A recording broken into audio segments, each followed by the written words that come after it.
Taylor,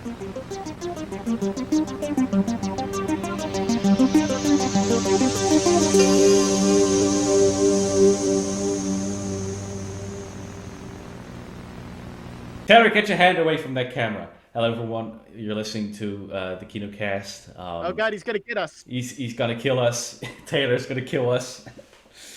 He snapped because Snyder Cut is coming out next week, but that's not this episode. Because this episode we're talking about Godzilla 2014 and Kong School Island. But before we get into that, there's a little bit of movie news. And even before that, there's also another thing I want to say is that our guest Tyler is celebrating his birthday today. Oh, happy birthday. I didn't know that. So happy birthday, dude. Thank you. What a horrible way to spend your birthday. Honestly, what are you doing? I mean, hey, last year I spent it alone because lockdown started. So this is a little more preferable, actually. And now he's sitting here for an hour, sitting with these three hacks, talking about a movie. Oh, not just any movie, though. Not just any movie. Yeah, we're talking about B movies. Yes, B movies. Big movies. But okay, before we get into that, Avengers Endgame is not the highest grossing film anymore. Yeah, there was a re-release for Avatar in China, and now they are on number one again. I don't care about because it all goes back to Disney. I don't care about Avengers Endgame not being the highest grossing movie of all time. I think that Avatar is a really stupid movie to be the highest grossing movie of all time. I also 100% consider it cheating. Like, it should be original run. Like, you shouldn't be able to but then again, releasing in theaters and 8 years the game later. did the same thing because there was like a small period where they stopped. And then they were like, oh, there's this special version of Endgame with the unfinished Hulk CGI scene. And then they put that out like a few weeks after. That is also cheating. It should be original. It's less egregious to me because it's not years later. And Avatar has had like so many re-releases that it's just dumb. But whatever, it doesn't matter. But Avatar also had a special edition come out like. Yeah, it had a year few, after I think. It would be totally fair. It would be totally fair for Avatar to win again if they re-released the film with 4D Smellorama scratch cards. No, that's the Disney ride at Disney World. I mean, that's literally the Disney World ride. You're on the back of a dragon thing. Spy Kids 4 did the same thing. Water up at you. Yeah, but Spy Kids 4 didn't have a Disney World ride, but it did have a 4D Smellorama version. The way I see Avatar is that it's like this bit that everyone is too committed to back out of. Because they're like, shit, well, it's made us so much money. We have to pretend that it's good and make a theme park around it and make 5 sequels. Otherwise, we admit we don't know what we're doing. James Cameron just released True Lies on 4K. As someone that has been to the Avatar world in Walt Disney World in Florida, it makes me mad how cool it is for such a dumb movie, because it's legitimately a very, very cool area with very cool rides for the just movies I could not possibly care less about, and that makes me mad for some reason. I want to go to Disney World. It's dude. Kinocast Disney World special win. It's been about 2 years since I went last, and it is a great time. I'll tell you that.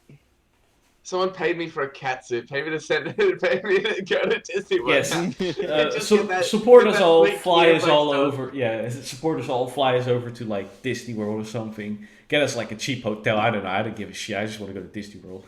At this point, you might as well just start an OnlyFans, dude. Like, you're already part of the way there. You've already done it once. An OnlyCast. Unfortunately, I literally just got followed by my teachers. Oh no! Uh-oh. So I'm gonna have to think. I might have to rebrand. We'll see.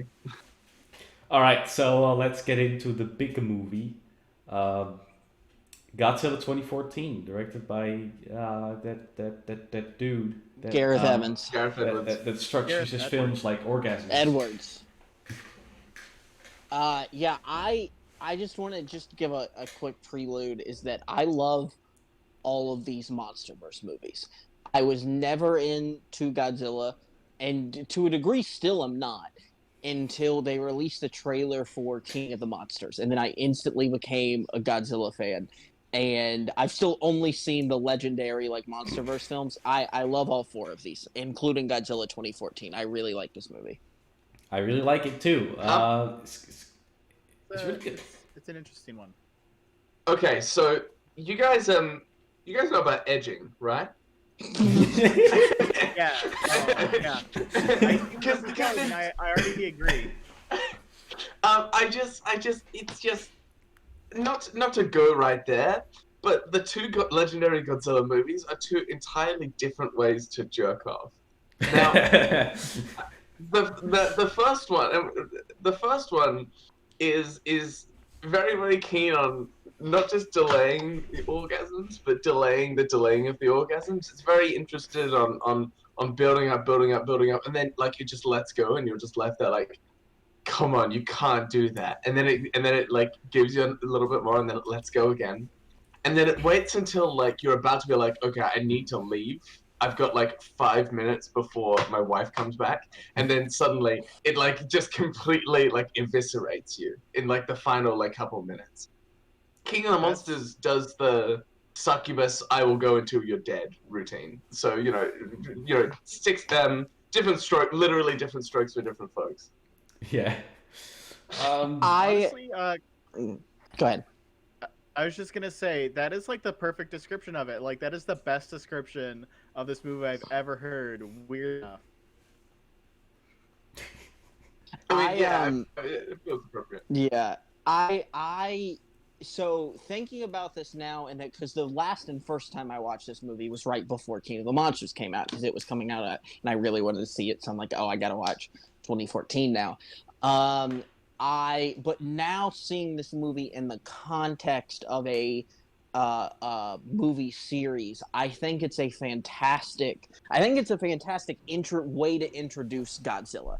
I understand a lot of people were kind of upset about it when it came out, that it essentially like makes you wait until the last 30 minutes for all the Godzilla fighting, and it really teases you along the way. But I think that's a fantastic way to reintroduce him, because you get like, I understand people being frustrated that you get right up to where they're about to go at it, and then you just immediately cut to like news footage of the aftermath the next day, and it's a little bit jarring. But it does, I think, a great job of setting up Godzilla in this universe to be this terrifying force of nature presence. It's not, I would not call it a monster movie. I call it a disaster movie, because it feels like it's framed more like a disaster movie. And I think that's a great way to reintroduce Godzilla. There's a kink for a reason. Yeah. people don't talk about it because like it's this Voldemort of activities. There's an enjoyment to it. There's this enjoyment to being teased, and then the idea that, oh no, you don't deserve it yet, and that's what this movie is very good at. I think I liked it a lot watching it the first time. Second time, I liked it a fair amount. This watch, I didn't like it as much. However, what's interesting about this movie is that I liked the opening way more than I remembered. Yeah. And I liked the ending quite a lot. And the ending reminded me of why I loved this movie. I love the stuff in the middle, though. I found a little bit less. I was a bit less forgiving of it this time around. But I still loved it the first 2 times watching it. the opening credits are like really good. I like the score by Alexandre Desplat. The opening credits where you can see like the testing and such. Yeah. I can't remember if King of the Monsters does it as well, but I know that Skull Island does the same thing with an opening credits of like King of the Monsters does documents it in the and credits. stuff. Yeah, they do it at the end. Okay, yeah, and I agree. I think that's a really cool. I like that they do that with the credits. It's very neat. Let's say Add a lot of atmosphere. I remember I saw this one in the theaters, but I remember I didn't like it the first time I saw it. But granted, I think I was also sick at the time, so it's just like, man, I was looking for a fun movie to um, pick me up a bit, and this movie just keeps teasing me. Like, when are we just gonna like? I just want to see him destroy a building. But like over the years, I kind of appreciate it a little more. The teasing is still a little annoying. Like the second or third time they do it is when it's like a little bit like, okay, like come on now, we've seen him. You keep showing him. We know what he's capable of. Just give it. Just give it. And Come then on. again, we're already getting some Muto action, which I like. The bridge sequence, That's true. I enjoy. Mm-hmm. The I mean, mutants- You go. Okay. I think one thing that really helps still sell this movie and sell this concept of really teasing you with Godzilla so much is that while it's framed as a disaster movie, it's probably the most well shot disaster movie I've ever seen. Yeah. I think the visuals are very It's gorgeous. engaging, so that I think- even when you're watching kind of on its surface boring army guy scenes, like in theory the Halo drop scene, which is like one of the coolest parts of the film, is right in the middle of the monster fight. You shouldn't be interested in it. You shouldn't be interested in the visuals of these guys just free falling in when the monster fighting has happened, but you are, because it's shot very well. I think all three MonsterVerse movies are shot pretty well. 100%. Yeah. I think they all do a great job, and they all have kind of different visual styles, which I think is very cool to keep it unique enough, but they're still cohesive as a series, and they're all very engaging from a visual perspective, just in different ways. Yeah. Opinion on that, but I'm gonna save that for Kong Skull Island. I think with Godzilla 2014, there was. I mean, I like it quite a lot as a standalone movie, honestly. I think. Yeah. I honestly think, and we don't have to go into this too much, but I remember your point about like how Man of Steel would possibly be better if it wasn't connected to a whole DC extended universe, and I see that point. And while I don't think that's necessarily the case for Godzilla 2014, there are parts of me that think it would hold up better if it was just a standalone.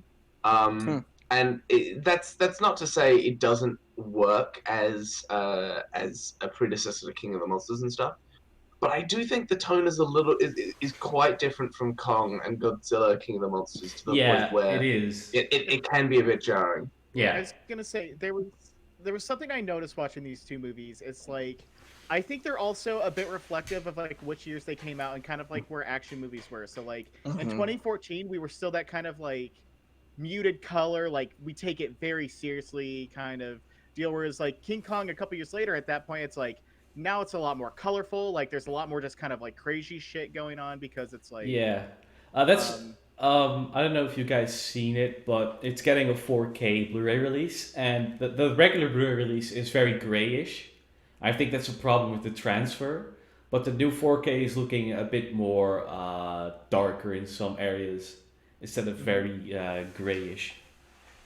Interesting. If any movie deserves a 4K release, it would be this one. Gareth Edwards is amazing at scale. I think he's a bit better at it in the trailers, because the trailers, those things, like, I don't think I've seen a better marketing campaign than Godzilla 2014, where you would see the aftermath of these, and then you would see there was like a version of the airdrop in some of the trailers. And they kind of made, in some of the promotional material, they made Godzilla out to be even bigger than he actually is. And it just created this thing where it's like, I'm afraid to watch this movie. And it's just a Godzilla movie. I'm afraid to watch it. And then they kind of, and this movie, unfortunately, does the Star Trek Into Darkness thing where they're like, oh, we're giving you something that you didn't think you'd be getting from the marketing. That means it's surprising and interesting. And luckily, it's good enough to be not too egregious. Unfortunately, what the marketing promised was really good, because they promised us a really good character study starring Bryan Cranston and featuring the scariest Godzilla as a villain.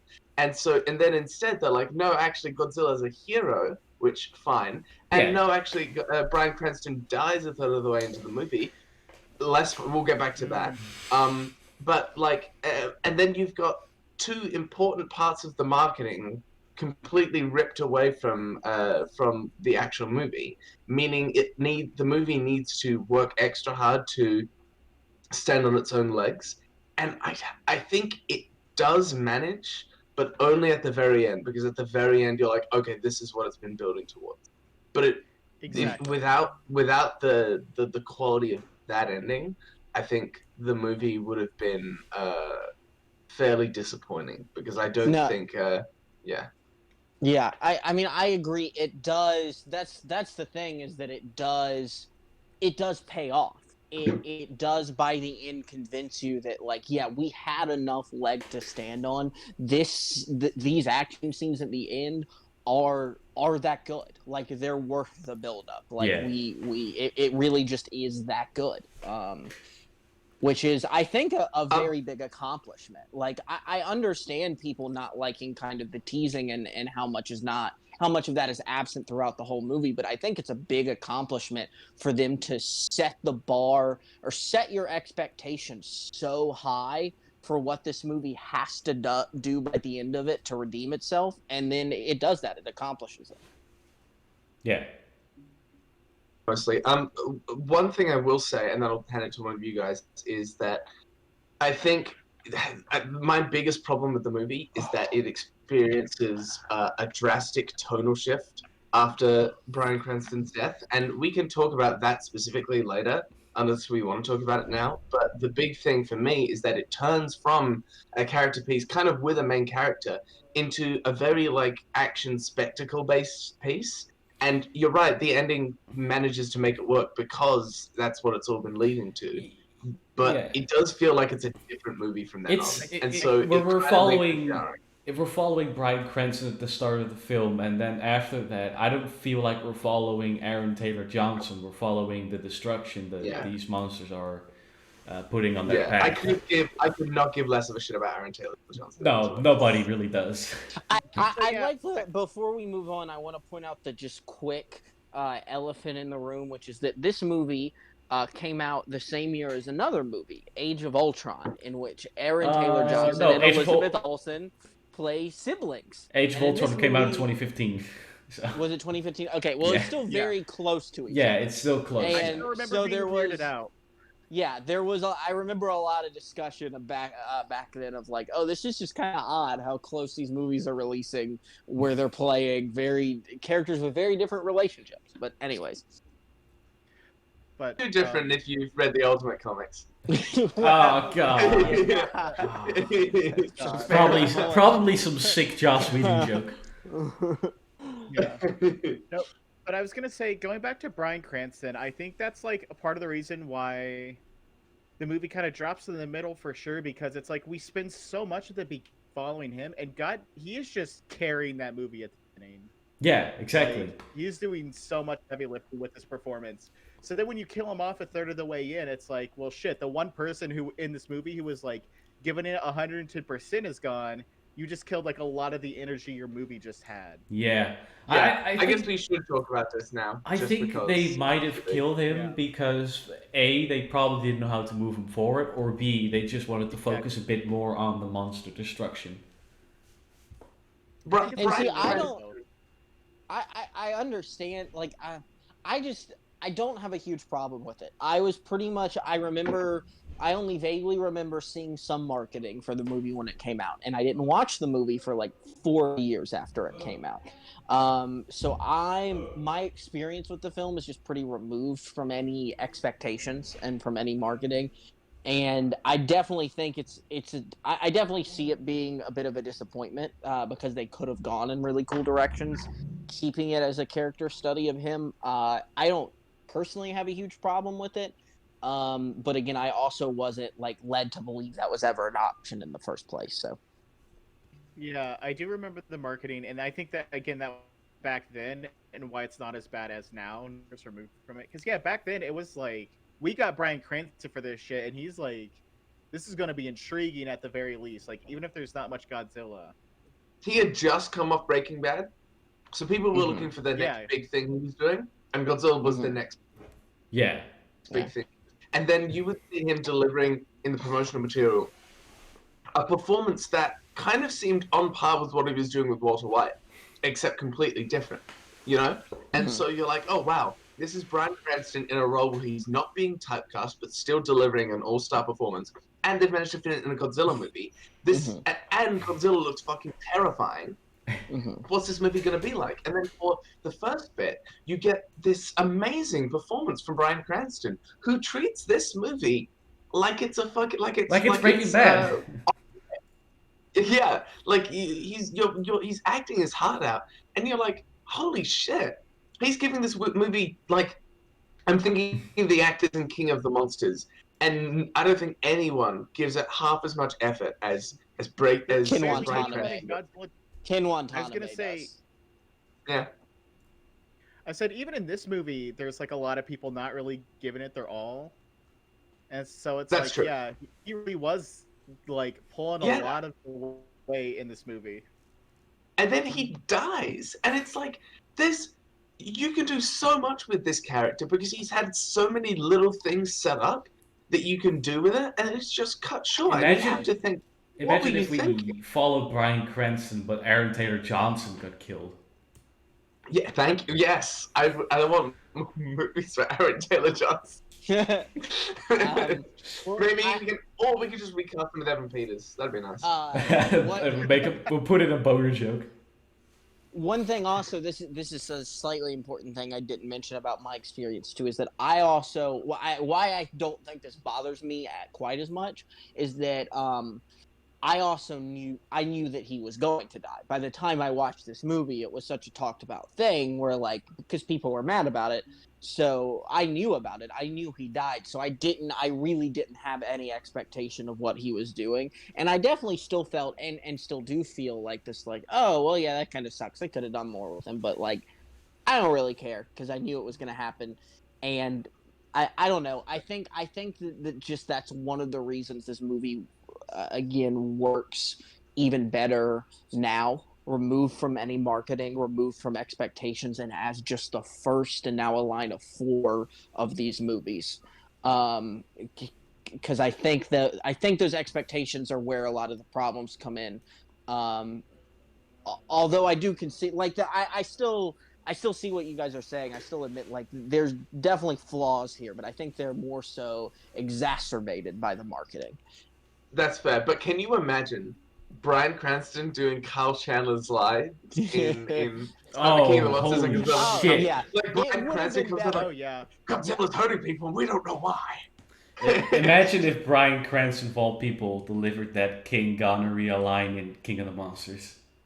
No, I think even more so I think that also affects more these movies than it does Godzilla 2014. Like, think about having Bryan Cranston anchoring the MonsterVerse movies from then on. Like, I think that it would have even been a more positive effect in King of the Monsters than it would have been in 2014 for him to have lived, to have him kind of anchoring all these movies. I think that's the biggest. Yeah, and now we're getting Kyle Chandler, Millie Bobby Brown, I think, anchoring these films because they're in GVK too. There are no Bryan Cranston. There are no Bryan Cranston, absolutely. I don't know. I mean, it's Kyle Chandler, but I mean, it's no Bryan Cranston. Kyle Chandler is a joy to watch in King of the Monsters. He is. People are like, oh, he's not very good. I'm like, are you kidding? I've never enjoyed this guy more. And this is like slightly starting to leave 2014, but I think it's a little bit of a shame that the movie with not that any of these movies have poor cast, but the movie with the best cast is Skull Island, the one that's a prequel. Yeah. The one that really only gets one shot with its cast, and that is a heck of an ensemble. And then we just have to leave them behind. You're right. It's weird how much of an all-star cast that has. That had actors who I didn't remember being in the movie. I'm like, is that fucking Kevin from Brooklyn Nine-Nine? And it's like, I forgot about that. Yeah, and I had also forgotten. There's a couple people in that movie from The Good Place, and I was just like, wait, what the hell? Yeah, Kevin from Brooklyn Nine-Nine. That's the place I'm expecting them all to show. Yeah. Well, and then one of the soldiers is someone in. Yes, he's one of he's Pillboy. Oh, yeah, it was so weird. Just like what? All right, Oh, let's I didn't realize let's that. get You're into right. the cast of Skull Island a little bit later. Let's Okay, finish yeah. Godzilla 2014. Yeah, let's finish 2014. The last CGI. thing I'd like to say, or sorry, you go ahead, Ruben. CGI still holds up in this film. It's mostly because Very it's shot well. in the dark, but Yeah. it holds up well. One of the memorable moments where the CGI kind of shines. Well, it doesn't shine. It just reminds me of these awesome moments where Godzilla's in the smoke at the Oh, Chinatown section. yes. And the music chime goes in. It's like dun. Yes! And then the tail whippers like. Oh, that was so cool. Oh, also. Oh, sorry. You go. I was saying, if there's something this movie does well, it's building hype moments. Because there's like the beginning scene with like the factory. That's just like a stellar build up, like in a stellar opening. You have the fight at the airport when you first see Kong. Like that build up is also just like Because of so good. Godzilla. Yeah, like it knows how to build up very well. Yeah, it's just Yeah, that this- moment where he puts out this first big roar in the Hawaii Sea is just. Oh, chills. Yeah. There is. And the there is sound one thing design where of the roar too is just awesome. That's true, but what's weird is that when he arrives for the first time, he like floods everywhere, and that's like holy shit. Okay, he like literally murders people just by arriving on Yeah. land. It's like So- all right, and then at the end he belly flops into the sea and nothing bad happens. So back to the sound design. I don't know who told me. It was probably just me in a dream or something, but somebody told me that I think that the sound creators of Godzilla. They put the volume on max and they got multiple police calls in the area asking what the hell is going on. Yeah, no, they literally built like 50-foot tall speakers to blast his roar on, like for some scenes. Oh, Just to that's get like an amazing. idea on how powerful they wanted it. That's that good shit. Yeah, I that's also- good. That roar. Oh, and also the way the atomic breath charges up, like whoop, whoop, Yeah. whoop, whoop. That oh god, that like, I think the sound design. I wouldn't say saves the movie because I think it's pretty good, but it's the thing that makes the movie. Oh god.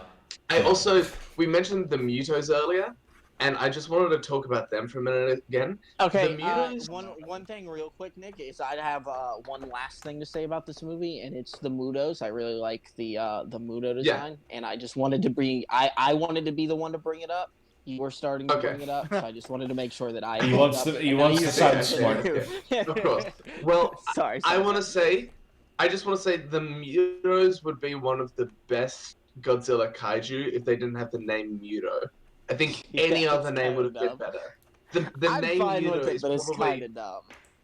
it's just so underwhelming. You've got Godzilla, King Ghidorah, Rodan, Mothra, and then like Biollante, Destroyer, King Kong, and then they're like, yeah, Muto, because it's an acronym because we have names for every other. What- one of what these would you monsters call except them? These guys. I would call them Spider Pig. I would call them Spider Pig. On the one hand, I do like the designs, but on the other hand, they almost feel like a slightly more insectoid version of the Cloverfield monster. This whole movie Like- really, and what I read is that Gareth Edwards has talked about taking direct inspiration from Cloverfield, which I can feel a lot, and I like that, and so I fully agree. yeah. But I like the inspiration. I like the vibe that it gives you of the Cloverfield monster. I think that's kind of neat. Although- Go ahead. Oh, well, I was just gonna say, unlike the Cloverfield monster, these two Mutos have, I wouldn't say personality, but like emotional weight. Like Yeah, they do. the fucking like howl of despair that the female Muto makes when it sees that its children are dead. Yeah. Like you're like, holy shit, is Godzilla? Should I feel bad for these guys that are destroying the city? And Godzilla's like, yeah, I do not care. Your kids are dead. I'm gonna fucking murder you. And like you can see, Yeah. I felt almost bad about it upon like the third rewatch because I see like the Muto like pretty much being like, hey, you killed my children. I'm gonna fucking kill you. And I'm like, I mean, yeah, I'd be super upset. And then Godzilla fucking like just comes in and rips them to shreds. And I'm like, they're going through a moment. And the more I watch Godzilla, the more I feel like Especially bad for the Mutos. Especially when they meet up for the first time and they're like nuzzling. Childhood Like, is oh, man. childhood is idolizing Godzilla. adulthood is being on the side of the Mudos. Something I think there's no real point behind pointing this out. I just kind of want to because I think it's a very odd and interesting thing that happens so many times in this film is there's a visual trope they use several times, which is you see people walking into a room and then the camera pans out and you see that the other part of the room has been completely destroyed and there's a trail leading out of it. They do that like 3 or 4 times. It's cool. Always good. It's like, always good. That's kind of odd, but yeah, it is always good. I just think that's kind of fun. There's very few movies I've seen have like their own very specific, unique tropes that they're not like bringing back up like they're callback jokes or something. Like they just keep doing it, but it's their own thing. I think that's kind of neat. Also, one other thing, I agree. One other thing I want to say about the Mutos is that I like the implication, and this is only brought up in King of the Monsters, but I like the implication that there's a Muto cuck, because there's a second male, like a second guy Muto shows up, I think, near the end of the second movie, and I'm like, if that's the only Muto left, poor guy. Yeah. He missed out on the action. Yeah. All right, that's it. That's I just wanted to bring that up. All right, any further more statements on this film? No, but I do have a statement on the next film. I have a small one on this. I think though you technically see it sized when the second Muto goes through Las Vegas, you see it sized just a little bit. You still don't really get a full appreciation for kind of how terrifying the Mutos are yet. Just to the sense of like the escape from like the Japanese reactor scene, like yeah, that dude's messing stuff up, but then he leaves and you're like, oh, this dude's kind of small, like in a relative sense. Like he does not look as big as Godzilla at all. Like you see them fighting in Hawaii just a little bit, you're like, oh, this is the thing Godzilla's fighting. It's not really that big. But the train scene, I think, is the one that like really establishes how terrifying that Muto is. Doing that at night, and when you just look, they're like, "Oh, we're good. We're gonna give the train the all clear. He can keep going." And then the mountain behind them starts moving, and you realize it's not a mountain; it's the Muto. God, it's just so cool. Also, the fucking flaming train barreling at them. Oh yeah. Yeah. I was like, shit, that's a good visual. Yeah. There's some great visuals in this movie. I think that's really what sets it apart.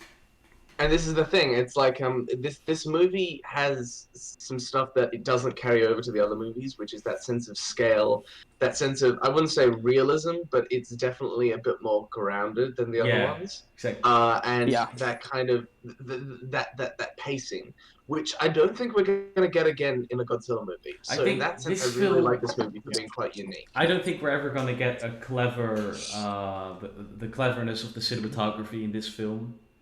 I think we're never going to get it again. They might look pretty, the other films, but they're not going to be like any clever or something.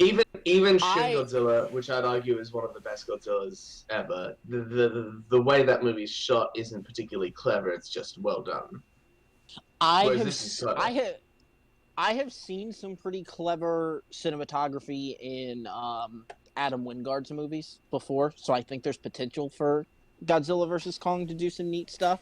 Probably not on the level is 2014, because 2014 was really all about this very specific kind of atmosphere, and Kong versus Godzilla looks like it's going to be a bit more like balls to the walls out there. But I do think, stop eating mulch. Sorry, I'm trying to let the dogs out. They won't stop eating mulch. I do think we could get some interesting stuff in Kong versus Godzilla. Yeah. From that perspective. All right, so verdict, scores? This is a solid 8 out of 10 for me. I really like this movie. All right. Well, I'm giving it a... Yeah, you go. All right, so yeah, I very much appreciate this film. I like it. Second, the half of the film It's like it's all right, but when Godzilla comes on the screen and you know the sound design, the CGI, the music, it's all pretty well done. I'm also giving this an 8 out of 10. I you do yeah, okay. So I really liked it when I first saw it. I would give it an 8 or an 8.5. This time watching it, I was a lot more critical about Bryan Cranston not being in the movie because I've had some time to think about how much they wasted and how much I enjoyed his performance. So and then seeing the second part and there are some really cool action scenes, but I think there's so much space between those scenes that makes me like there's not interested in this scene, not interested in this scene, not interested in this scene, and then and then and I'm super interested for a little bit, and then I kind of fall off again. And so because of that, I lean more towards a 6 or a 6.5. However, Damn. because of the final scene, the opening, and my positive memories towards it beforehand, I will leave it at a 7. Yeah. 6 is too low, to be honest. I also agree. I said I would say 7 or 7.5 because again, at the beginning it's great build-up and a fantastic performance by Bryan Cranston. The last 40 minutes is just like the payoff, but the middle 40 minutes it kind of loses me a bit. Like the performances aren't as good, story isn't as engaging. It's a lot of the technical work that kind of keeps me engaged in the middle. So I'd say like a 7 or 7.5, where it's like it's still really good, but definitely with flaws. Yeah. All right then. I definitely go see it. It is a really good movie, especially the first time around. The first watching, that's an 8.5. I just think overall it brings it down a bit when you think about it. I'm looking forward to the 4K. See how that holds up. Yeah, I would love to watch this in 4K with some friends. Yeah. Well, especially I would love to watch this again with someone who hasn't seen it. Yeah. I ended up liking this movie even more on this watch. I'm very much excited to. I really liked watching 2014 and Skull Island back to back on days, two different days back to back. So I'm very excited to watch all 4 of these films. Like take a week in a year or two and watch all 4 of these films back to back to back. I think they'll play well that way. All right then. Let's go to Kong Skull Island, released in 2017, directed by Jordan Vogt Roberts. This movie slaps. Yeah, I liked it. Okay. Should slap. It has all the pieces that I like in a movie, and I don't know why I don't think it's as good as as other people say it is. I was gonna say though, it's like. Oh, he's cutting out. let try again. We can hear.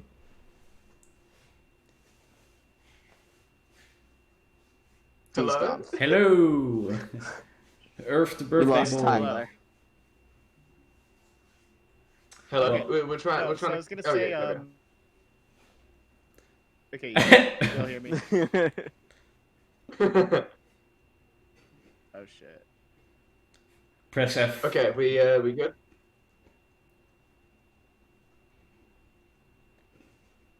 Are we good? Oh damn. Yep, Yeah, no, let me it's try gone. this. Let me try this. Yeah. This might work better. Yeah. Okay. Okay. Sorry, like Go it's on. my internet. Okay. No, I was gonna say in so many ways, this movie is like everything Godzilla 2014 did. This movie just does the opposite. Like, it shows the monsters like very early on, and it's very straightforward. Like the color palette is like it's a lot more varied and it's a lot brighter. It definitely feels like it feels like it's interesting. It's kind of like the opposite of 2014 Godzilla. Yeah, this film instead of like edging us, it instantly shows us Kong. When they get on the island, you already like almost see him. There's some good shots of him, like though him standing in front of that sun, that look great. That's very cool. This director really loves slow motion. Yeah. I think these movies do a fantastic job of taking classic of kind of none of these movies are beat for beat remakes. They're using very well established characters, but they're not beat for beat remakes of any plots of any previous To be honest. Godzilla or Kong movies. And I think they do a very good job of, like, we're going to take these classic monster things, we're going to do them in the modern age, and we're going to keep that This feel film is to a a degree, remake. but we're going to set it apart with really, really good visuals. This film is a remake of Apocalypse Now. It's quite funny because the German Blu-ray cover, from what I've seen, the front poster on that Blu-ray looks like the Apocalypse Now poster, but with Kong on it and such. That's funny. Yeah, that's the IMAX poster in America. That's Yeah. what it was. Which I find the idea interesting, in the Vietnam War, Yeah. It's Vietnam, mate. Nah, baby. Think They got the music. Instead of being like a between or near adjacent to a World War II era, I think it was a very good idea for them to kind of do Kong and now this Vietnam era. Like, I think that was a good hook to make the generic obligatory army guys to make them feel a little more meaningful, like give them a little more character behind them. I don't think they had to spend a whole lot of time on Samuel L. Jackson and building up his character or whatever, because it was kind of implicit. You understood pretty quickly. Here's the character. Here's his motivation. Here's why he's going to be this anti-force to the other main characters in the plot. And we're just going to let him go do that. They didn't have to waste a lot of time on it. It's not about. Oh, you go. Say there's something about, especially because they use the Vietnam setting and like U.S. history, that's such a tumultuous time, and like there's such a great line early on where it's like Brie Larson says something to Samuel L. Jackson about like, oh, losing the war. And he's like, oh, we didn't lose the war. We just like pulled out of it or something, and it's like. Because that was like America was like very ashamed to admit they got in a shitty war and did horrible things. Yeah, I think it did a very good job of being relatively subtle about it. It really didn't need to beat you over the head with the fact that Samuel L. Jackson wanted to stay there killing Vietnamese people. Exactly. He wanted to stay there, kill monsters. Couple things. One, if he wanted to stay and kill Vietnamese people, he should have been played by Mark Wahlberg. There would have been a lot of blood at Skull Island. We would not have lost Vietnam if Mark Wahlberg was there. Jesus. Oh my god. Two, Jesus Christ. Two, I think I really liked how they handled Samuel L. Jackson's character. I got no complaints there. But however, I don't think this movie. I don't think this movie is particularly subtle. The opening line is, "There will never be a crazier time in Washington than right now." It's not extremely subtle overall. I think just how they handle Samuel L. Jackson's thing. They don't go overboard with having to remind you what his motivations are. I find it awesome that they remind you that like he's not done with war. Like, you get it. I find it awesome that they got Samuel L. Jackson for this film. I believe they got so Samuel much Jackson of the cast. and John Goodman for this film. They got they wasted John Goodman for the record. They did. They did waste John Goodman. I find Toby Kebbell is kind of an underrated actor, because people will always see him as people will always see him as Doctor Doom, but he did a great job playing Koba in the Planet of the Apes trilogy. Oh yeah. I don't actually know who you're talking about. Koba is that ape with the big skull. Not Koba. Toby Kebbell is that dude that gets eaten by a school crawler, and this is the dude that has the kid. He's alone in the woods. Chapman, yeah.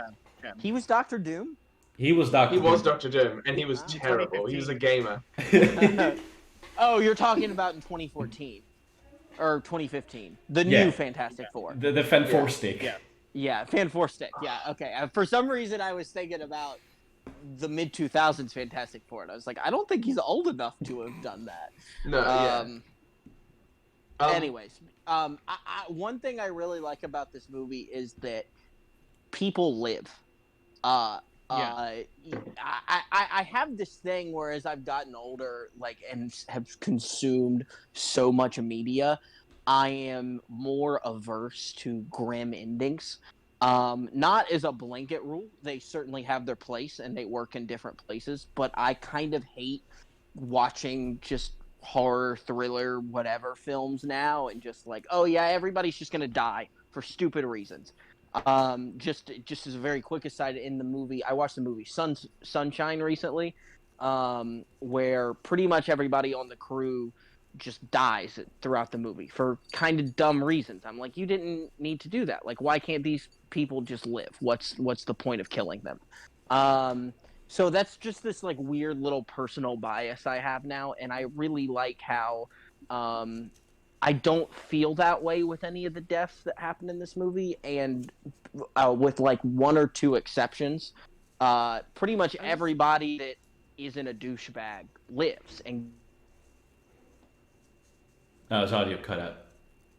you get a really neat reunion with John C. Reilly and his Yeah. family at the end. So I like that they don't have to just kill everyone off for the sake of killing them off, which could have been really easy since this is a prequel film where we'll probably never see the characters again. And they're on School Island. It's pretty easy to get killed. Like a Yeah. in this movie though. What'd you say? Like they kill off a lot of people in very brutal ways. In They this do. movie, though. Yeah, no, Yeah. they definitely do. They do kill people in a brutal way. I like School Island in this, but I think I prefer the Peter Jackson School Island more, to be honest. I That don't, one's more because I brutal. saw that movie when I was a kid, and I think it had a big spider in it, and it scarred me for life. So So I hate that movie. It's a great film. I just want to interject for a minute. Look, I've been quiet for a lot of this, and it's kind of because I don't have much to say about this movie. And I find it weird because this movie should, like, in essence, has everything that I like. Yeah. It has an amazing cast, a great cinematography, a great soundtrack and music, an interesting, I mean, like, a giant monkey, and No, you're right. John C. Reilly's Like- story. Like at the very end, despite me not being super interested in the movie, at the very end, I was tearing up at the John C. Yeah. Reilly reunion. But So like, there was a lot to this movie that I liked, and yeah, you're right. This movie has the makings of a great film, and yet in the end, it's just like, it's fine. I guess it's just. I think it's. I'm not sure why both cameras have cut out for both of these guys. Well, Tyler's sorry, camera went out because of the Wi-Fi. I Okay, said my gotcha. Wi-Fi's weird, so I had to turn my camera off. But it's because it's interesting the characters in this versus the characters in Gut. Because I found like a lot of the characters very flat in Godzilla, and it's like on the one hand the characters in this are just as flat because they have so many like early on. Yeah. But at the same time, it's like I feel like I liked everyone's performance in this much better. I think it's because there were more people trying in this film. Yeah. Even Yeah. though the characters still aren't that, most of them aren't that deep, and half of them get killed off. Yeah, it's a large cast.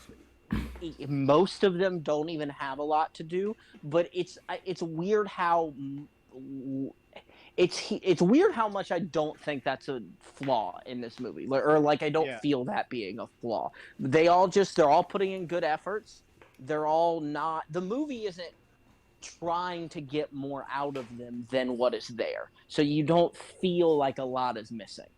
I think the biggest character that maybe has some stuff missing is probably John Goodman, who is supposed to be the director of Monarch. He doesn't even most of the people that die get apart from a few of the throwaway characters get some kind of small arc.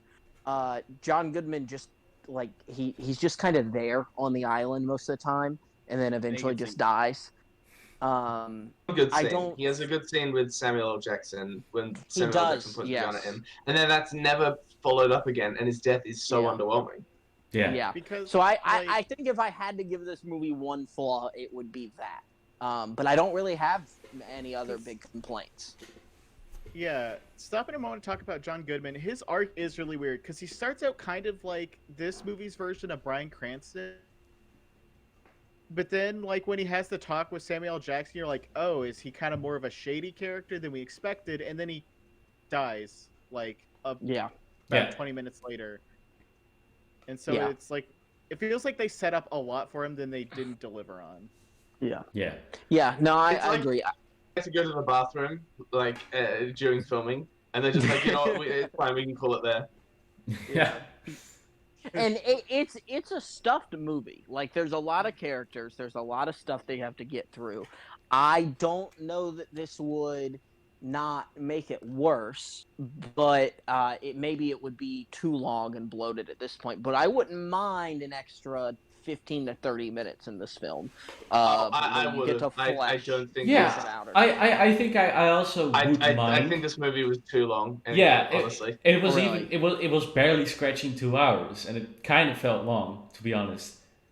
I was gonna say, I don't feel that. Because it's like action scene, people walking, talking, action scene, people walking, talk. It doesn't really feel like it has it has a first act, and then it's third act. The whole island yeah, kind the of feels like second a and third third act. kind of blend together a bit. Yeah, you can't really tell where one starts and one ends, but except for the first act. also I don't think Kong is that interesting in this movie. I think he's just No. around for a bit. I think and I'm there. like, He's just there. I think you're a dumb, stupid, baby brain moron. like- I did not have an It's- insult in listen, mind when I it's started like that that- sentence, and that the didn't- action dumb, scene. stupid, idiot, white guilt. white guilt, piece of human garbage. Hold Like- on, I'm sorry. I have to take a quick pause. What is that from again? Because I can't remember. It's Gazorp Field from That's right. From Rick and Morty. the first Yeah. season of Rick and Morty. Yeah. I'm Gazorp fucking field, bitch. Don't give me my fucking enchiladas. But Okay, yeah, but Kong doesn't really feel like a character. More like he feels more like a presence. He's just there. I There's feel no like he's real a character. I I don't mean, know. he's vibing throughout the movie, which is fair. I mean, it's this land. It's this island. I feel like there's a couple moments kind of early on where he starts to feel like we just kind of see him doing his thing, and he starts to feel a little bit more, and then they kind of forget about him for a while because they're more worried about scroll crawlers and Yeah, Johnson exactly. Riley. Corral crawlers. Yeah. No, I think. I think John C. The- Reilly is the only. Sam Jackson and John C. Reilly are the only characters in this film. They are. Yeah, Tom Hiddleston. What are you doing with Tom Hiddleston? You made him a Chad Yeah. for some reason. Yeah, he's He's like this very dude, cast. and then I don't know what was to him. He was like this dude, and then like what? Like for They're just me, like. Go Sorry, ahead, you go go. ahead. There you go. Oh well, I just think he. I don't know why you would cast Tom Hiddleston as a Chad. Like when What? Tom Hiddleston is like What walking is the around, like problem crossing with his that? arms and like would show. I don't. Tom I don't know, I Hiddleston. just don't see Tom Hiddleston Hiddleston as would that be the guy. monarch You have guy. such a hard time wrapping your mind around. This- Tom I just Hiddleston I being look Chad. at Tom Hiddleston and I'm like, no, you're the local. You know what? I don't normally typecast, but Is you it- have to be is the it- twink in these scenarios. You can't be the. You're He- like I. It's just, He could be the I don't monarch think he has guy. the gravitas. Like when Isn't he- Loki when kind he- of a Chad in the Dark World? Hang on, you think? That's an No. interesting. That's an interesting In the take. Dark World, a little bit, because he's a bit more like. I don't know. I can't remember the Dark World 5 minutes after I watched it, so I'm not going to die on that hill.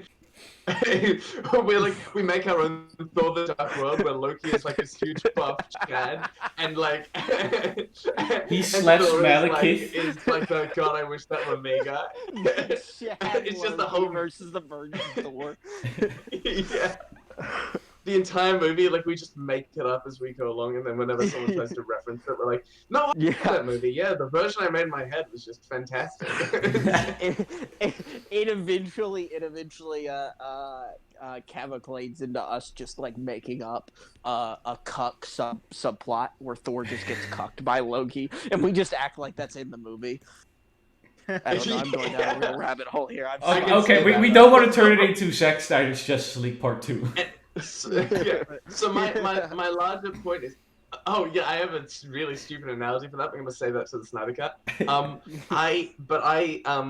I just don't think Tom Hiddleston has the presence on screen to be the guy who's like, all right, here's what we're gonna do. We're gonna do this, and this is the state. We're gonna save all these people who do that. I'm like, all right, I believe yeah. you're a guy who's saying that. So- I wouldn't. I I'm actually not super disagree. inspired. And then I he's think like, he's okay, fine give me at the that. sword, and then there's like the slow motion scene when he chops, which is a cool scene. That was but- kind of Yeah. cool. That was kind of cool. What do you mean I kind gotta- of cool? That was ballin'. Yeah. I gotta Okay. kind of agree with you, Nick. Like everyone kind of feels their like, especially like Brie Larson, even though her character isn't much. Like everyone feels like they fit their part except for Tom Hiddleston. Like he's like the kind of shady soldier dude who like kind of knows how everything goes down and like the rough and. He feels like an '80s action hero, but he doesn't really look like one. It's like if The Rock went into Jumanji and is like in this stuck twink body.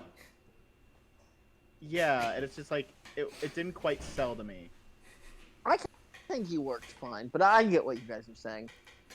A problem. I wasn't like, oh, that Tom. Fuck. God was- damn it! And then I flip a chair or something like that. But like, Tom Hiddleston can't be a Chad, and you're just flipping over your furniture in the middle of the I movie. get it. I was like, Go on a 2 hour Like, I long stopped rant. He's screaming not about it in supposed the to be keynote, cool. I did. It's like I'm the guy with the cereal. I was like, Tom Hiddleston would never be a Chad. Chad. Kyle Chandler walks in. Tom Hiddleston is a Chad. We don't know why.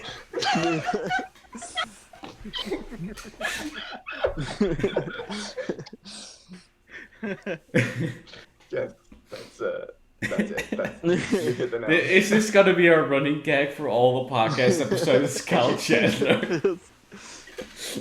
He just has. I don't know what it is about Kyle. He has Chandler. this I just staying can't get off of energy. him. Just watch. Now we He's gonna gotta show have up to in get him on the Snyder episode. Cut. He's gonna show up in the Snyder Cut. It's just like a massive. Kyle Chandler's in the for some Snyder Cut, reason. and we don't know why. We gotta make a Kyle Chandler episode.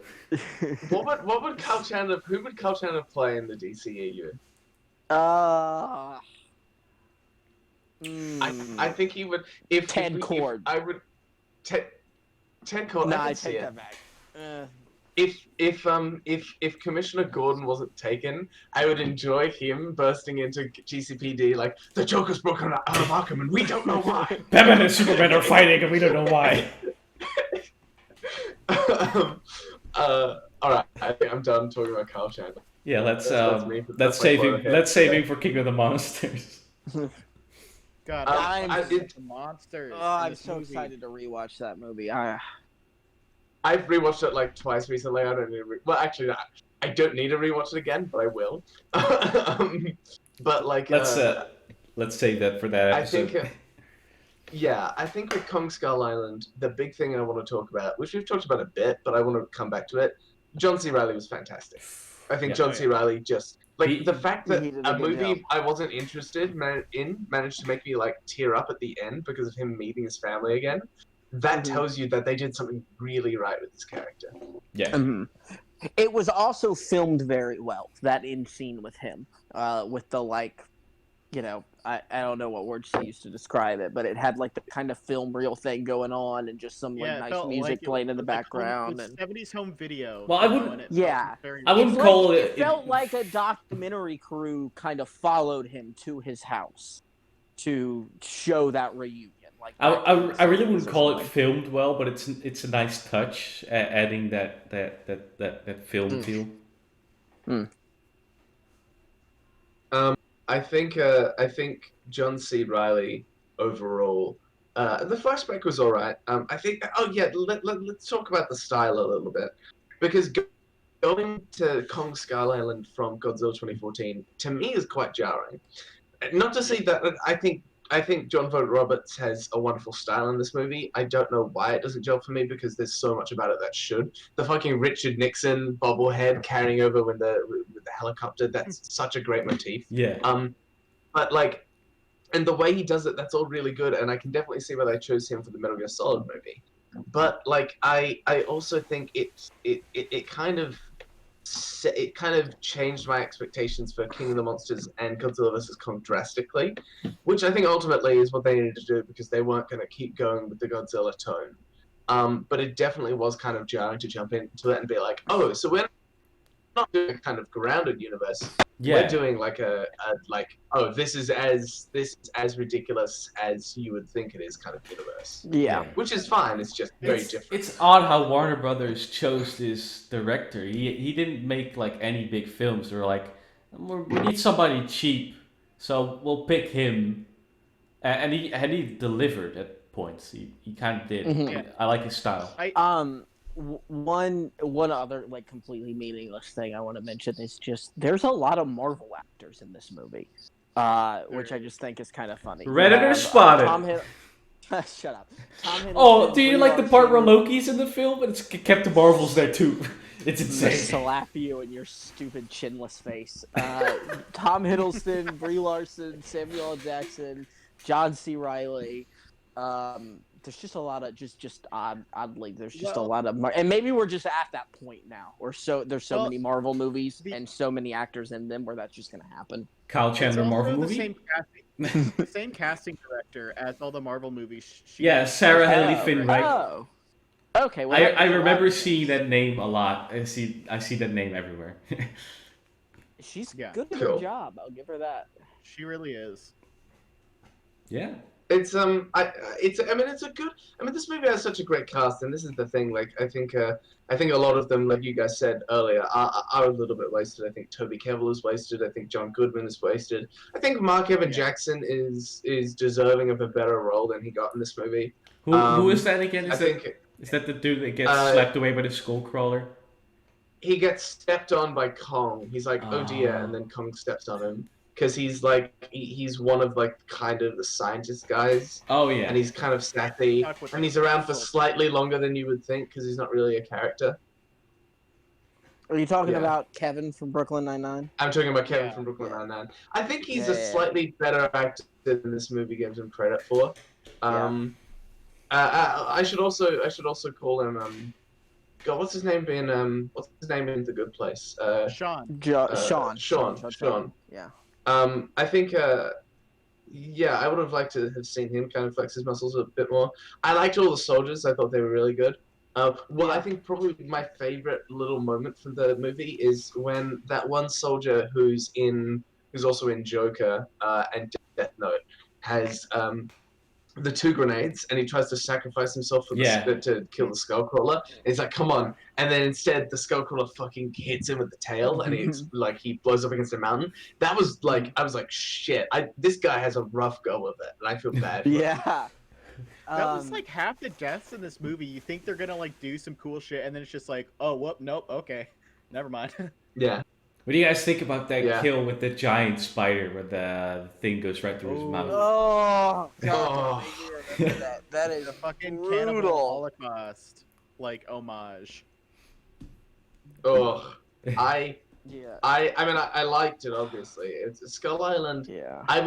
Skull Island is one of the places I would least want to visit. Yeah. I was really interested by the community of people that were living on the island. I kind of would have liked to have seen more of them because they didn't really do much with them. Because the scenes they were in were quite good, and I would have liked to have seen what it was like to live in a community of people living on Skull Island. Yeah. I liked how they weren't this like. I think it's a neat avoidance of the trope of these, kind of hostile tribals. Like they weren't hostile. Like they were pretty ornery, but they were welcoming to them, and I really like showing Brie Larson taking pictures of them and how they were like getting into it and having fun with it, rather than like outsider bad, technology bad, whatever. That's how they've been portrayed in the other Kong movies. Yeah, King Kong 2005, they're very hostile. They don't even live in the middle of Skull Island; they live on the edge of Skull Island.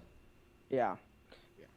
So I thought that was neat. I do think it's something I did not actually know until last week, is that in January of this year it announced that they're doing a Skull Island Netflix anime series. Yeah. So I'm very interested in that. Did you know that Brie Larson played one of the Skull Island natives? Who? What'd you say? Brie Larson. In So what movie? there's this in this movie. So so she plays that character with the camera, but she also has a shot or a few shots where she's on full makeup, and she's playing one of the natives that are Huh. like they're in this circle where they're with the weapons interesting. and the spears. There's one female that is Brie Larson with makeup. Quite cool. Also, very I think. understand, which I don't know what the anime is doing. I would love it if it was showing John C. Riley and the Asian or the Japanese World War II pilot, because I thought that was a really cool thing. Can we? Which is fine that we didn't see that. The movie didn't have time for it, but I really like that kind of hinted at. They had a nice, like, they became friends because they were stranded on this island together. So Can we The talk moment- about how Netflix is doing anime adaptations of a lot of franchises? They're doing we Resident can in Evil. 1 second. They're doing I Godzilla. was gonna They say- are doing Transformers. They're Give me. this Pacific Rim. Pacific Rim. Sorry, They Nick. were. Oh well. Since we're already there, they were gonna do Diablo. I don't think they're doing that anymore. But I was kind of excited for that, and hopefully they do pick that up again because I'd like to see an animated Diablo series. But I am most excited for the animated Godzilla series coming out later this month. It actually looks fucking awesome. If you've seen the trailers for it, it looks so fucking cool, and I'm incredibly excited. Wait, there's an animated Godzilla series coming out this month? Pretty sure, yeah. It's called Godzilla like 0 Point or something like that. It's nothing like the animated movies, which are something else. The We animated can talk about movies. them in another podcast. They're horrible. They're so bad. We cannot talk about them now. There was something I was going to talk about in Skull Island that I love, and it is just like how interesting the creatures they made are. Like the fact that they stand out completely than the type of creatures from the previous adaptations of Kong. Like I fucking love the skull crawlers, and like the giant I think like it's- spider that The looks like moment- the tree. The moment where Chapman gets eaten reminds me of that moment in Cloverfield where they turn around and you see the monster about to eat the person. Yeah. True. But they did a bit. They did yeah. a bit quicker here than opposed to Cloverfield, where you see it full brutal on. Yeah, I really like the monsters here. I think they did a good job with them. I think it's like even rewatching it, I was like, oh, they're gonna like kill off the fun black guy character. Like that's great. And then they didn't. Like he lives. He didn't get hit by the spider, which I Two black guys in even this on. movie. Well, Samuel Jackson dies. No, Oh, but there's we're another talking sword. about the other guy. Yeah, Kong yeah, Skull Island is yeah, the yeah. first movie Yeah, to have 3 black people. The guy from 24. Which another wasted character, the Asian lady. Which sorry, I'm just Yeah. calling her the Asian lady because I don't remember her name. Which again, there's a lot of characters in this movie and they couldn't do something with all of them. But I it's don't like she seemed her name. interesting. I would have liked to have seen more from her. Like I don't remember anything she does because I don't think she really does anything in this film. And what I read, because I actually looked it up the other day, and I read that they had great scenes with her. They said that they just had to cut. They just didn't have time for in the movie. So I think there is some cut stuff that probably elaborates on some of the characters that they just, for time's sake, for bloat, they just had to cut out. Yeah. I say because I've heard the novelization for this movie is pretty good because it has like there's like entire plot lines from the original script that are in the novel that they didn't have time to fit in the movie. So Yeah. I've heard it's like a good movie novelization because it like adds in all this stuff they had to cut out. Yeah. Yeah, I Cool. see. I really would like to see like a director's cut kind of version of this movie. I really would not mind that. Final Cut Extended Redux Edition. Well, if they want to follow Apocalypse Now, they could just call it either Final Cut or Redux. Yeah. Make a Hearts I of think, Darkness-esque documentary about it. I want to see I'm so excited for the inevitable Heart of Darkness documentary on the making of Justice League. I think that's going to be such an interesting movie. I Yeah. wish I was old enough to make it myself, you know what I mean? Oh God, I- I'll kill myself. I think, as for this movie, my only final thought is that the coolest moment is when, like John C. Reilly, I normally think of from like comedic films. So Step when Brothers. I see him picking up that sword and saying "death before dishonor," I'm like, Holy shit! All right, and like and brief moments like that are where I think the movie shines. That's And such I a think departure from Step Brothers and him saying, "Stop putting your balls on my drum set." yeah. We just, So John I C. think Reilly, man. yeah, if the movie's gonna be remembered, it should be remembered for stuff like that. So Yeah. I'll leave it at that. I think. Okay, scores. I like this film, but it doesn't really have much to it, to be honest. Like Godzilla 2014, every time I watch it, I'm looking forward to the Godzilla scenes. Here's like the action scenes are fine, but there's so many of them, so I'm not really looking forward to it. I enjoy them, but I'm not really looking forward to it. It's fine, I guess. So it's I'd like to give it a 7, but it's really close to a 6. I really liked this movie when it came out, and I really liked it when I rewatched it. So I give it an 8.5. I really thoroughly enjoy this movie. Damn. I wish I. Sorry, you saying something? No. Nah, okay. I wish I enjoyed this movie more than I do. It's one of those movies I'm watching. I'm like, if I were into this movie, if I like, I don't know why it wasn't clicking for me, but I was thinking to myself, if this movie was clicking for me, I would like that scene, I'd like that scene, I'd like that scene, I'd like that scene. And so, like, objectively, I'm like, shit, there's a lot about this movie I like. I don't know why it's not working for me. So I will give it a 6 with the acknowledgement that I perfectly understand why people would give it a higher score. I'd say for me also I think I'd also give this like a 7 or 7.5.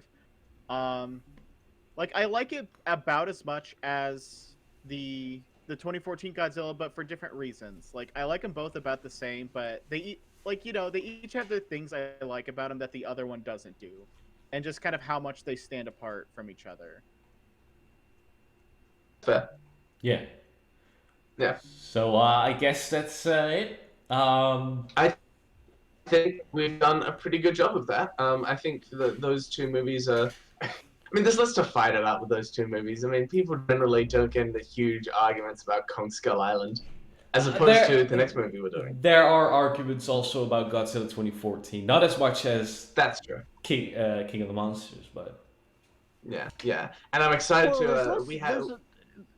There's less so arguments about King of the Monsters. There's just people that have the correct opinion and people that are wrong. I can't. Yeah, a little bit. I mean, you're right though. there's my brother. He just made a cameo. Nice. Oh, shit. Guess what? Second cameo. He was just waiting outside your door for us to bring up King of the Monsters and him not liking it. I mean, that's what I do whenever someone mentions Ready Player One, so that's fair enough. Ready Player One. We need to do a podcast on that stupid movie. I'd rather not watch that would- movie. That would be a. I would. Be smart. No. Put a gun to my head and I'd shoot me. You gotta wait for the inevitable adaptation of Ready Player 2. It's like I can't do I'll anything. kill myself. I won't even read that book. I read the first book. I'm not reading Ready Player 2. Okay, so I guess We that's do it. still need to do a read through of those. I've got Ready Player 2 sitting there, but every time I read it, I get, Yeah, like, we an forgot anger. it. We forgot about that. Damn it. Well, that's it. I guess that's the episode. Next week we're gonna be very depressed. Oh, he's gone. Nicholas is gone. He's gone. He's He's dead. just Oh, dead. man. He died at the mention of Ready Player One. Welcome back, Nicholas. This is the end of the episode. But yeah, next week it's all doom and gloom 4 hours because we're watching the Snyder Nut on IMAX. Oh yeah, look forward to God that. You're gonna bless see me all of your drunk as souls. fuck. Yeah, this is it. Like After my heart goes out to all of you. it's Thank you. funny because it's almost it's I think it was March last year when I really started like losing my mind over how the Snyder Cut didn't exist and how much I hated the idea of it, like back in the group and everything. It's been just about a year since I really started that, and now it's a thing and it's coming out, and I'm going to throw myself off a large building. I'm Taylor's seeing it twice, own and I'm endgame. also throwing myself off a building. The best, Hell the yeah. best scenario, the best case scenario is that, and I'm secretly hoping for this. I really want Taylor to like it. Look, here's the thing. I'll give this as a quick prelude since we're talking about it next week. Next week's a big episode. I'll do a quick prelude. I think Justice League theatrical is a 5 or 6 out of 10. It is a No. No, It is a get out of here. I've only seen it the one time in theaters, but I thought it was fun enough. I don't hate the movie. It's not good, but it wasn't offensively bad to me, and I had enough fun while I was watching it. The thing about the Snyder Cut is that it looks like it's doubling down on everything that was bad about it and removing anything that was fun about it. No fun So booyahs. Yeah. So I just don't foresee my feelings being any better than they were on the theatrical cut. Well, you know what? This is a fun part. What are everyone's score predictions on the Snyder Cut? What do you think it's going to be scored as? A what? 3 or 4 out of 10. I think it'll be just lower than the theatrical cut. A 4/3, just like the aspect ratio. You know what? You know what? I actually, this is weird. This is just me being hopeful. I hope I'm gonna like it. Because, and yes, part of that is because if I don't like it, I'll die of alcohol poisoning in the stream. But I'm on the there's same. Also, I don't know. I'm on the same side with you, Nick. I'm kind of hoping I'll like it because we're throwing 4 hours away. At least I hope it gets something out of it. I'm not even throwing out 4 hours. I'm throwing out 8 hours. I will fully concede this is a flawed viewpoint, and it's on me. It's my problem. I just want to hate this movie. I want to. Well, I mean, I don't know why. I mean, but I it want makes to for good be content. mad watching for 4 hours of movies. It does. That's true. It makes better. It's me with I'm Ready really Player mad One. about Just it. like, yeah. Well, that's where I'm coming from. Is that Batman versus Superman? I don't like I was saying last week. I don't have like a strong emotional reaction to it. It just kind of exists, and it's kind of boring and forgettable to me. That would be worse than me hating the Snyder Cut. Honestly, is just being bored by it. Like, So I want it to be offensively bad rather than just like forgettably bad. All right, That's a fair opinion. at this point, I either want it to be so bad there will be endless memes of it, or I just want it to be forgettable so we can stop talking about it. That's also One or the- fair. Like if we have to keep talking about it, I want it because it's like it's a comedy and how bad it is. But if it's just like boring bad or bad, then it's not gonna be worth God it. save us all. Well, you know what? We're gonna find out how good or bad it is. Next week. In the My coming personal next month. prediction is that when you go to play the Snyder Cut on HBO Max, what actually plays is the Hugh Jackman movie Real Steel. Bro. That's No, my prediction. you for the open Snyder up Cut. you open up the Snyder Cut and it plays Tom and Jerry. And then in Tom and Jerry, Kyle Chandler comes in saying, Tom and Jerry is playing instead of the Snyder Cut, and we don't know why. All right, that's a great note to end the episode on, guys. I'll see Okay. you next week.